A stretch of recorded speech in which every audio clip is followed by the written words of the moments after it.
بسم اللہ الرحمن الرحیم۔ جنگل کی ایک اجلی صبح تھی جہاں تمام جانوروں کے بچے چمکتی دھوپ میں اٹکیلیاں لے رہے تھے۔ وہیں پر سب کے بیچ ہاتھی کا ایک کیوٹ سا موٹو سا بچہ بھی تھا جس سے سب جنگل میں لاڈ کرتے تھے اور پیار سے لڈو کہتے تھے۔ لڈو شرارتی ہونے کے ساتھ ساتھ بہت ہی ذہین اور پھرتیلا بھی تھا۔ اس کی دوستی جنگل کے سب بچوں کے ساتھ تھی، پر اس کا خاص دوست کالو بندر تھا جو ہر شرارت میں اس کا ساتھ دیتا تھا اور اکثر اس کی شرارتوں کا الزام اپنے سر پر بھی لے لیتا اور ڈانٹ کھاتا۔ دونوں کی دوستی بے مثال تھی۔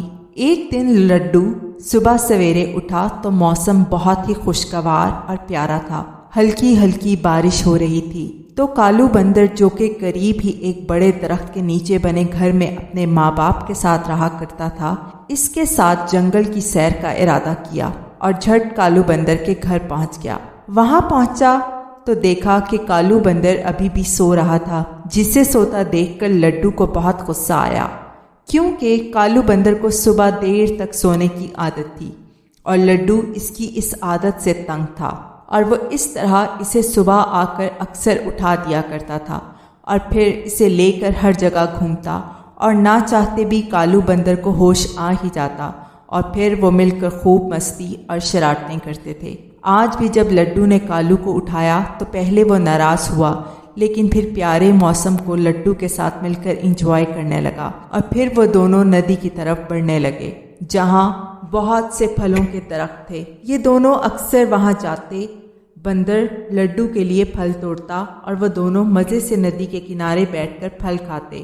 آج بھی وہ ندی کے کنارے بیٹھ کر موسم کو انجوائے کرنا چاہتے تھے، مگر جب وہ ندی پر پہنچے تو وہاں پہلے سے کسی کی موجودگی کا انہیں احساس ہوا اور وہ دونوں یہ بھانپتے ہی فوراً درختوں کے جھنڈ میں چھپ گئے اور اب وہاں سے چھپ کر سب دیکھنے لگے۔ کچھ دیر میں وہاں انہیں ایک انسان نظر آیا جو کہ شکاری لگ رہا تھا۔ اس نے وہاں قریب ہی جال بچھایا ہوا تھا جس میں چھوٹو ریچھ پھنس چکا تھا، جسے وہ وہاں سے نکال کر اپنے ساتھ لائے پنجرے میں بند کر رہا تھا اور دوبارہ سے جال بچھا رہا تھا تاکہ اور جانوروں کو پکڑا جا سکے۔ وہ دونوں یہ منظر دیکھ کر بہت پریشان ہوئے۔ وہ دونوں چھوٹو ریچھ کو جانتے تھے، کیونکہ جب بھی وہ ندی کے لیے آتے تو اکثر انہیں راستے میں چھوٹو ریچھ نظر آتا جو اپنے ماں باپ کے ساتھ جنگل کے بیچوں بیچ رہتا تھا، اور اکثر چھوٹو بھی ان کے ساتھ یہاں آ جاتا اور یہ سب مل کر لطف اندوز ہوتے۔ بندر نے لڈو کو بتایا کہ اسے اس کی ماں نے بتایا تھا کہ یہ شکاری یہاں جنگل سے جانوروں کے بچے چرا کر باہر دوسرے انسانوں کو فروخت کرتے ہیں۔ یہ دونوں ہرگز نہیں چاہتے تھے کہ شکاری چھوٹو کو یہاں سے لے جائے اور کہیں فروخت کر دیں۔ یہ دونوں اس کی ماں کے لیے بھی پریشان تھے کہ وہ چھوٹو کے بنا کیسے رہے گی۔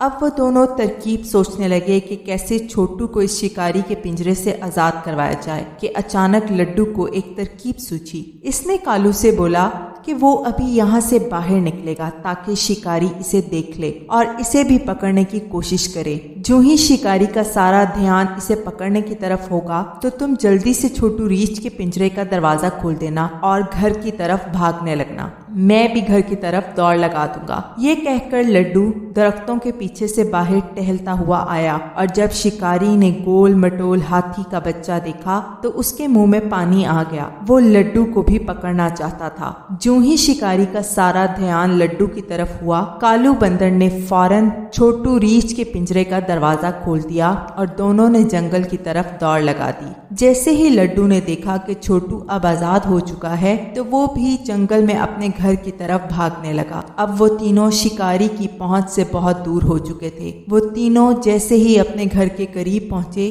چھوٹو ریچھ نے سب کو بتایا کہ کیسے کالو بندر اور لڈو کی بہادری اور عقل مندی کی وجہ سے آج اس کی جان بچی ہے۔ تو سب نے لڈو اور کالو بندر کی بہادری کی داد دی اور دونوں کو جنگل کے بادشاہ کی طرف سے ان کی بہادری کا انعام ملا۔